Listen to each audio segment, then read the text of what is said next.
Hello everybody, and welcome back to another tutorial. This one's going to be on defending. It's going to be less techniques based than the recent dribbling one. Dribbling was kind of which buttons to press and when. This is less button presses and more conceptually what you should be looking to accomplish while defending. Hopefully it's still going to be just as helpful. Really quickly, the last video received so much positive feedback. Thank you all. I'm genuinely over the moon. I did not expect that. Just nothing but positive comments. So many of you said video was really helpful. You didn't know about these techniques. Some of you implemented them and took them into your own divisions games and said you ranked up a division or two. Once again, just unbelievably over the moon. I got asked a lot of questions in the comments too, and I'm more than happy to answer those. So if you've got any questions, get at me. But just, again, thank you all. What a wonderful community as this is growing. I'm really excited about it, so thank you. If we can keep that positivity up, because I'm going to really try to keep this like a stress-free community. This game is not the greatest game. I think we can all admit that. This has been my least favorite FIFA, but with a positive community, I think I definitely have a drive to keep making on stuff like this. So I'm going to do a little bit of a waffle session here. Don't mind me. It's going to sound like I'm tooting my own horn. It's not. I've got a purpose. Just bear with me. I've played Ultimate Team since FIFA 13. FIFA 13, I was Division 2. Ever since then, I've been Division 1 until 17. We had Elite Division. I've been Elite Division ever since then. Pretty much always been a rank 2 or rank 1 weekend league player, just ever since then. I used to do competitive Rocket League, so I wasn't even like only focused on FIFA back then. Once I stopped doing Rocket League as much, I went up to, I focused on FIFA a lot more and my ranks improved there even more. I've got like, oh, and if you wanted to hear me talk about competitive Rocket League at some point, feel free to ask me. I'd love to mouth off about it. But I've probably got like 12,000 hours in FIFA over, what is that, 11 years of playing this game? That's wild to think about, by the way. But point of all of that being, I've played this game for so long that it's all kind of second nature, and it's a little bit hard for me to think of tutorial things sometimes. I'm used to how the physics work. I'm used to accomplishing certain things in game, how to pull people apart, how to play against certain formations, all kinds of stuff like that. And again, just it's so second nature that I don't always think about it so much. So the more specific questions you can ask me, the easier it's going to be to make videos to help you and whatever your specific issue is. So any questions you want to ask, feel free to get at me. I'll try to either make a specific video on it or include it in another video. And once again, it's kind of hard for me to think of videos just on my own, so the more questions, the better. I would really appreciate that. So the more interactive all of this can be, definitely the better I can make this channel for all of you. Now, to move on to talking about defense, to talk on one technique, I would recommend using the L2 button, that's jockey. Pretty much in any situation I'm manually controlling somebody and I don't need to move quickly, I'm holding the L2 button. In any other situation, if you need to move faster than just normal left stick or left stick and sprint, but if you're just kind of containing somebody and trying to keep your position and just not let them get by you, almost always holding L2. I don't have much to say on it other than that, but I do really recommend that as the one technique I would put out there. Beyond that, I just want to talk about the order of things I'm trying to accomplish on defense, so don't mind the Word document here, but just want to talk on this real quick. So 3 concepts to follow. The first one's going to be just maintaining your defensive shape. There's a little asterisk. We'll talk about that in a moment. Then following that, you want to reduce and manipulate the amount of options your opponent has, and then finally you want to corral them into spaces you control or outnumber. If you follow like football analysis talk, this is numerical superiority as the like buzzword for it, but beyond that, I think of FIFA as a game of chess. So if you think about chess, you're not just like immediately going to checkmate the king, right? You've got a lot to work through before that. So like if you pull your players out of your defensive shape, you're kind of admitting, I'm just going to go attack the king right away. But it's like it might give you that upper hand if you're against, a bad enough opponent where you can just kind of rush them. But in any other situation, if you know you're facing a good opponent and you pull your players out of position, you're basically admitting, hey, I'm going to be the aggressive one here and completely leave myself open. So I don't recommend that. I've faced against players this year who basically only defend using the AI. They never touch their defenders, it's just the center mids, and that was kind of the most annoying games I've had. Just basically no real way to break them down. I don't like defending like that because the downside of that is it's really hard to get the ball back. I like being more aggressive on defense, but you've got to know when to be aggressive, and if your opponent has good attacking opportunities, if it looks like they're able to be threatening in that moment, then you don't want to be the aggressive one. You want to be a little bit more passive and just maintain your shape. If your opponent can't immediately threaten you, then it's the chess game of, okay, well, I'm not going to take your king right away. I'm not just sprinting at you and tackling, but here's how I'm going to knock the pawns off the board. Here's how I'm going to knock the other pieces off, right? Here's how I'm going to take away things that you have, to limit the number of options that you have, to force you into just a couple things, and then I know that you only have a couple ways to attack, and I know what I need to defend then. When your opponent's in a decent position, maybe they're like at the corner of the box, and it's like, well, they could take a finesse or a trivella, or they could go outside and they could cross it, or they could, instead of crossing, they could just go touchline and then try to cut it back, or they can do a dribble here, and that's the situation where on defense you don't have control. And what you're looking to do in that situation is just reduce what they have. So once you can take away the crossing option, once you're like, okay, I know you're not going to go for that. Once you're convinced that they don't have the shot opportunity, you know it's just going to be blocked, or they're not going to go for it. Maybe it's on their weak foot, or they just don't have the balance for it in that moment. And it's like, okay, I don't need to worry about defending that thing. I'm going to move on to closing off another option and just reducing the number of things you have until eventually you've only got 1 or 2 options, and then I can capitalize on that. It's like, oh, all you have left is a dribble and a pass. Well, I'm going to run at you in this situation, knowing that those are the only 2 things you had left. And now that I'm going to run at you in a way that it block passes as I'm running at you. And by doing that, it's just going to let me stand tackle you and take away the dribble as well. And the final thing is just moving them into areas that are less beneficial for them. So if you can convince them in a way that's like, this is a little bit of a higher level principle, but if you can move them into areas of the field that you control, if it's like, hey, it looks like the space is really open, but I'm trying to convince you to move into that area, what's actually going to happen when you move into that area is I'm going to just outnumber you, and my players are going to swarm around you once you move in there. Yeah, like, it looks really enticing. Go on, move into that. I want you there. So we're going to try to talk about that too. But once again, like these 2 things you don't want to be looking to accomplish if you don't have the defensive shape or if you're on the back foot. So like, you're always looking to do this first because you're looking to gain that upper hand, right? If you don't have the upper hand, you're not being the aggressive one. You're not looking to do these things. You're just making sure your opponent can't go and immediately score. So let's get into some examples of this and hopefully explain what I'm actually meaning here. So this clip here has a couple examples of things I'd like to talk about. So it looks like the opponent has a lot of space to move into, but this is actually me kind of convincing them to move into somewhere where I want them to go. And you'll see how immediately I'm able to come and close this down with Ta. Now, when you're making stand tackles, if you struggle with stand tackles, what you really want to keep in mind is you want to move in for the tackle immediately after your opponent makes the touch. If they're about to make a touch, that's when they're able to change the direction of the ball, able to pull out a skill move. That's when you're on the back foot as the defender. If they've already committed to their touch, that's when you step forward. So you can see here, I'm recognizing that it looks like the opponent has a lot of space. They could just continue going on down the sideline. So you'll see me move the left stick down to the bottom right. I'm just kind of backing off. But because they were sprinting, they move into the ball wheel. I'm guessing that another sprint is going to come.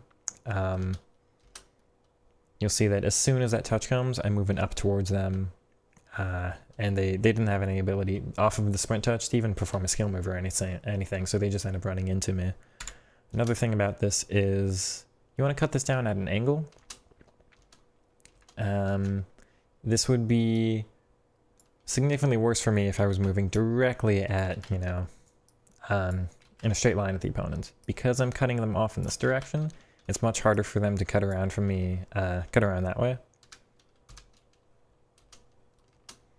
You'll see that they basically have to take a wider degree turn. If I was going directly at, then you'd only have to turn, let's say, like 30, 40 degrees this way. But because I'm moving at this direction, now you've got to make like a 70-degree turn around me. And if they do end up just kind of going this way, I'm not really that disadvantaged here. I'll just keep jockeying you down the sideline and continue making it hard to cut inside. But for what it is, they just end up unable to do anything. I make the tackle. Unfortunately, don't regain possession from it, but we'll see another example of something here. Now, I'm moving Garcia. It might look out of position, but the opponent has more players towards the top of the field than bottom. I'm not too worried down here. I think Odegaard and Rolfo can take care of anything down here. And what I'm doing is basically encouraging the opponent to move back into the midfield, where it looks like they should move into because there is so much space here, right? Like, there's a big pocket. They should be in, like, as the opponent, you're thinking, oh, I should be able to attack something here. space-wise, but numbers-wise, you're thinking like, okay, you've got maybe 3 players. I've got 5 or 6 maybe in this vicinity here. You know, Ta would be able to get here before this player, so I'm counting Ta in that one, but regardless, we'll see as this play moves on. What Garcia's doing is just encouraging the opponent to move back on down. Looks like a big amount of big gap amount of space that the opponent should be able to do something with. There's nowhere for them to go at the end. And once again, you'll see another tackle with Rolfo here. Right at the touch. So they're even trying to perform the skill move, but I start moving. Like, technically I'm already moving, so I'm not doing the same as I did with Ta. But I'm moving in a way that I know, okay, that touches forward. They're not going to be able to perform any skill move that gets beyond me, so I'm still same principle of capitalizing on the touches the opponent's making. What they should have done here is, technically I'm leaving this pass open, but the way I'm cutting this down with Rolfo, I'm very confident that I'm able to just turn around and block off anything that this player here would be able to do. But once again, you're kind of like coercing or manipulating the opponent into moving into the space you actually want to defend, and you see how just effective that ends up being here. Now this example here is a good example of a caveat towards that first bullet point. Let's play out the clip there. Okay. So when I say maintain your shape on defense, there was that little asterisk, right?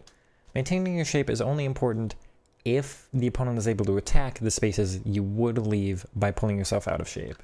So I'm very aggressive in some situations with my fullbacks because the shape isn't as important to maintain with them if your opponent doesn't have somebody who can get down the wing.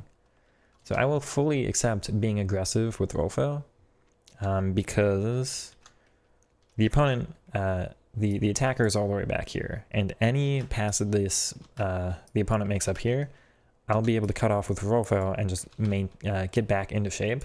By the time I get back here, she's going to be in the same line as the rest of the defense. So I'm more than willing to accept moving her out of position and being aggressive with her while keeping the center backs in shape. And these are the ones I don't want to be aggressive with, because if I pull him out, now the opponent has the pass through there. But by being aggressive with the fullback and pulling her down there, she's cutting off the passing lane, and I'm able to go and be aggressive with her. Now, I should have gotten this ball back. It's this game, so I end up getting megged as it is. But in most situations, this ball ends up being mine, and you can see, even though it gets through me, the aggressiveness with her doesn't matter. I'm now back in the exact shape I want to be. Play this clip out.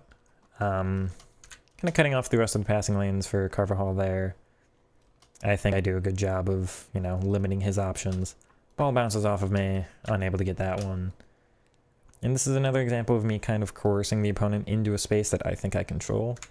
Now this one, obviously you would want to be much more careful of doing if I didn't recognize that this was Bonmati. So if this is Nico Williams or somebody with Rapid Plus, then they might do the L1 sprint boost, and then you have to respect that and just back off. But because it's Bonmati, I'm like, okay, actually it looked like I'm giving her this little gap that she can move into. Go ahead, take that. Nope, I'm actually going to be faster and be able to cut that off. Now we have that final point of you're always trying to gain the upper hand. I want to show an example here of a situation I don't have the upper hand on defense, where the opponent attacks really well, where I'm just trying to contain and prevent them from being able to go and score rather than being able to actually win the ball back for myself. You can just see too many options as they're building out from the back. I mean, that's a good little ball out. That's a space for them to operate in. My players got pretty far forward, and now they're, for the attack, and now they're kind of stretched. You can see I don't have a good midfield shape here. There's going to be lots of space on the other side of the field, so I'm just trying to keep the central, dangerous areas off. There's nowhere for them to get behind or anything, so I'm just kind of maintaining the situation for the moment and trying to delay for my players to get back into a better shape, and once again, trying to work out a situation where you end up being the advantage one rather than just kind of disadvantaged the whole time. So still trying to maintain shape. You see me not really pulling anybody out of shape. I'm moving them around little bits here and there, but it's not causing anything for the opponent to be able to go and attack. This one's the first time they're able to get in behind, but of all the things that the opponent's able to do, getting in behind here, like I've got this pretty well controlled. I'm not too worried about this, so giving them this opportunity. you know, I'm a little bit aggressive with Kimmich there. I'm less worried about them getting down the wing though, rather than like maybe making a pass like this here and then going back into the space. They've got two players here, and I think maybe a ball like that and a ball like that would be much more dangerous. I don't really mind conceding the space here. So, a little bit aggressive with Kimmich, not able to go ahead and make a tackle with him. I was hoping for, you know, maybe take advantage of a bad touch or something, but opponent's doing pretty well, but not well enough to go ahead and score at all. This is the most dangerous situation. I know Foden's a Tech Plus player, and one of the best ways to score this year is actually like this movement and then back around. For some reason, when you're kind of cutting across the field like this, the defensive AI really likes to shift and leave gaps. So like this player moved down, they'll all kind of move down this way. But then these ones don't move as far themselves, they'll kind of linger, and that'll just open up, you know, a bigger gap through here to exploit. So all I'm trying to watch here with Foden is making sure he's not able to cut back. There's no passing here. You can see like there's the... I play 61 depth, and they're just kind of doing their automatic offside trap line here. So I cut off all the passing lanes, just whatever the AI was stepping to. So not really anything else they could do, but you can tell Foden's can try to run into that space, but it's still well enough closed down. I didn't open up any gaps for them to be able to move into. And then this one here, first time it looks like I might be opening up a gap, I'm moving Hamsik forward here rather than back down. But all that does is encourage them into a space that I can control.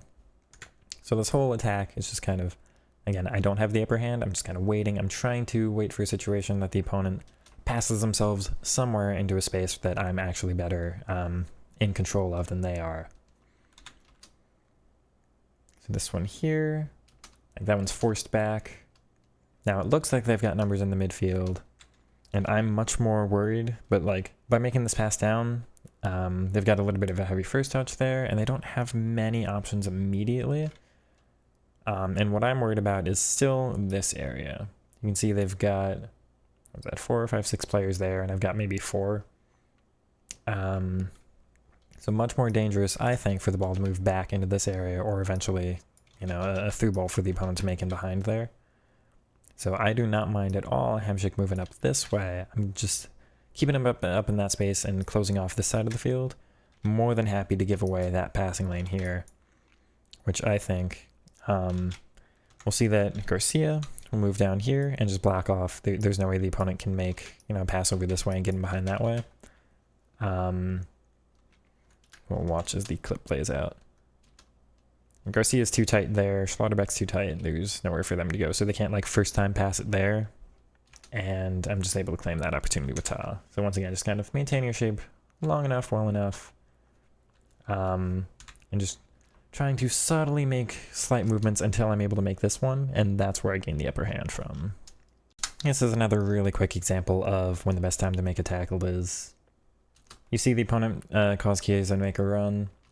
So you would think I'd block off with Rolfo, or, you know, run back with Rolfo and make sure that pass isn't going to actually get him behind my line. But instead, I just see you're sprinting with Maicon, I'll go and cut that off. So if you're not aware of this, this is pretty much the most effective way to go win the ball back. It's like, okay, you're sprinting, you're going to take a heavy touch. I can, like, I'm not moving with Rolfo until that touch. Let's see if we can find the specific moments with the left stick there. So I know that the touch I don't think has been, yeah, the touch hadn't quite been made yet, but the opponent can't back out of it. Like I know that they're moving forward, they haven't committed to a skill move yet. So this is right when I start moving forward. I know no matter what, that next touch is going to be heavy touch, is going to knock it away from them. Okay, I'll just go and win the ball back. Now this right off of kickoff is an example of my more aggressive defensive style, one of its weaknesses. Really quick clip, but I was talking earlier on about how I don't mind breaking the defensive shape if I know it's an area that they can't attack in. Pretty much never with the center backs, but with the fullbacks I don't mind being aggressive.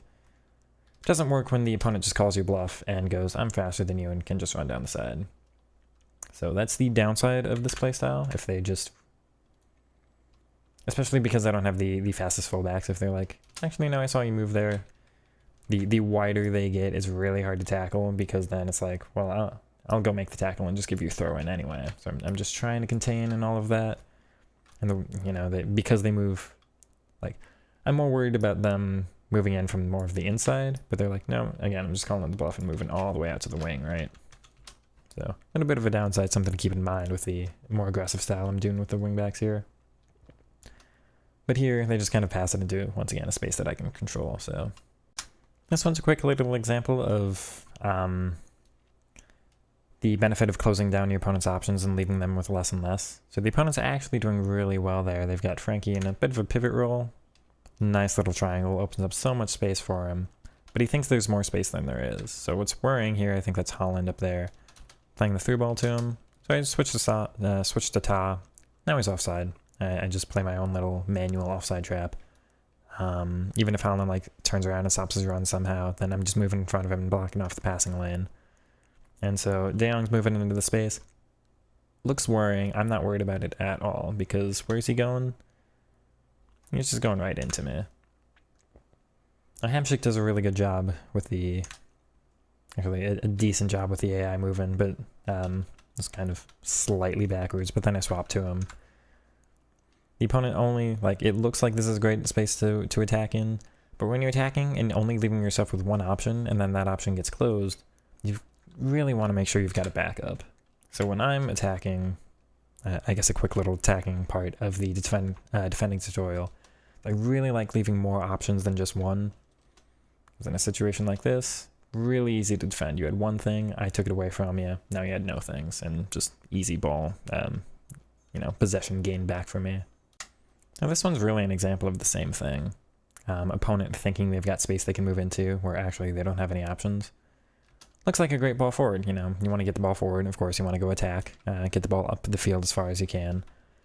But when you make a pass like that, you've got to realize you've got no connection. So you've either got to hold the ball off with Muller, just shield it and wait for your teammates to come and connect with you for a really long time, or I guess make this pass, or that one, because that's about all you have.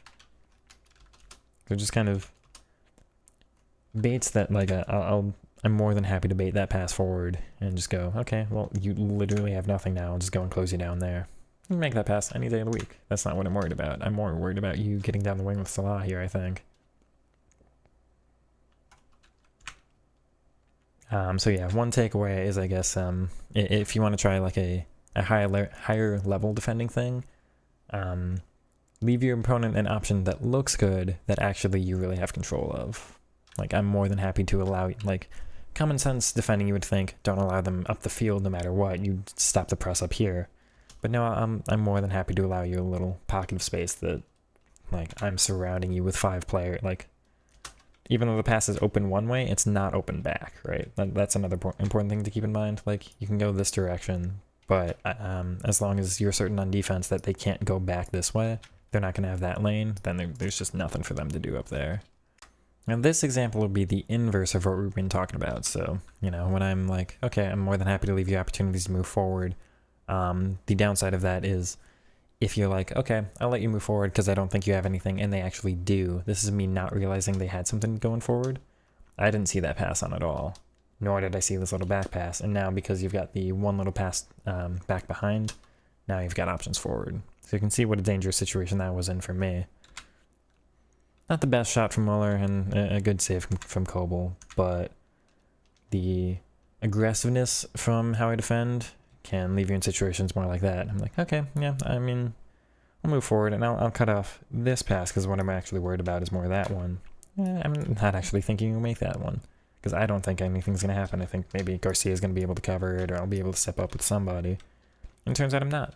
So that was good recognition from the opponent.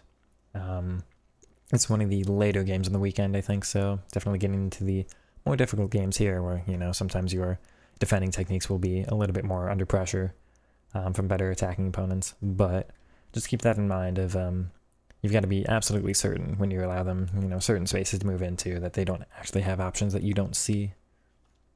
Alrighty, hopefully that all was helpful. It was a short-ish number of clips, but I want to keep in mind, point out that defending is really repetitive. Genuinely, most of the tackles I make are off of sprint touches, heavy touches, or first touches. First touches are really heavy this year. Sprint touches you saw examples of there, and then heavy touches are like, they're doing a skill move, but you know that they're going to come out of it a little bit slower, or they're making a big turn, you know, they have to turn, I don't know, 90 degrees or something, and you know that they're going to be slow kind of sprinting out of that, or because of the player they're using, maybe they're using a heavier player that, you know, this is the opportunity they can go and capitalize.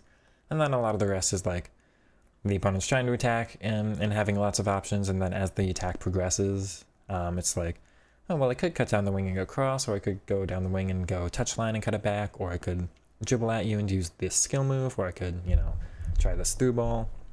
And then what you're doing as a defender is going, okay, I'm going to cut off the wing then, and then I'm going to cut off the dribble, so all you have is the through ball, which I don't think is particularly dangerous anyway. You can go ahead and do it, and I'm just going to have that covered, or I'm going to swap to my center back and go ahead and just step in front and intercept that.